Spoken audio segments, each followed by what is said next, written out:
Hi everyone, and welcome to Creating Interactive Content with H5P, which is a Faculty of Arts Education Design workshop that's running this year. My name is Lee Kenny, and I'm one of the Arts Faculty Educational Designers, and I'll be the presenter of the workshop.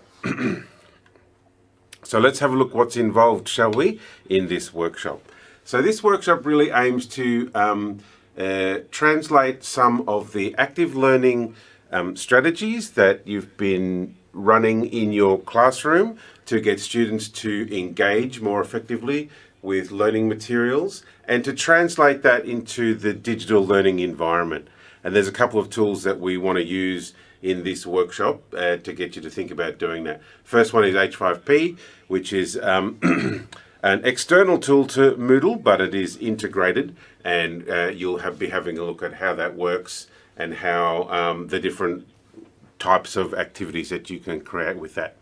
The other one is to look at Moodle's native conditional release functionality, which I think is a really untapped resource that a lot of people could be using to better effect.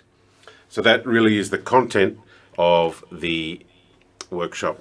The learning outcomes here are for you to be able to identify some conditional release strategies and start to think about how they could be applied to your teaching material.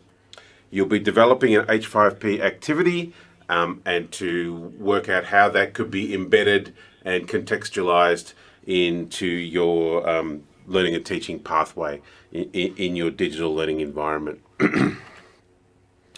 You would have received an email by now with some pre-workshop activities for you to have a go at. The first one is to self-enroll into the Interactive Content Moodle unit, and in this unit you'll find a lot of resources and a lot of things to really start to get you thinking about how to get active learning happening in your digital learning environment. A lot of the things in there to do with H5P, but there's also conditional release ideas and things like that. So number 2 there on the list is where I've tried to put a lot of these ideas into practice myself. It's called the Interactivity Challenge. It really is there to expose you to a lot of the different H5P content types, but you can see there some of the ways which I have used conditional release strategies to build that interactive challenge. It's sort of a gamification type of way to expose you to lots more of that content. One of the things you might consider is to bring your laptop with you to the session so that you can have a go while we're discussing and build an H5P activity actually in the workshop. I'll be there to give you a hand on that, or you might like to show me something that you've already begun to create with H5P, and I'll be there to help you and be able to give you some advice on that as well. Okay, so if you're looking to have this workshop count as part of your MEA seed module, then there's a couple of things you need to consider. So successful completion is based on a couple of assessed items. The first one of those is an artifact, which you will, in the case of this workshop, you'll build an H5P activity, and you'll need to give consideration to the content type, the H5P content type, and how your learning outcomes are assessed by this interactive. You'll need to think about how it's going to fit into your learning pathway as well, because I want to see that embedded in there somehow.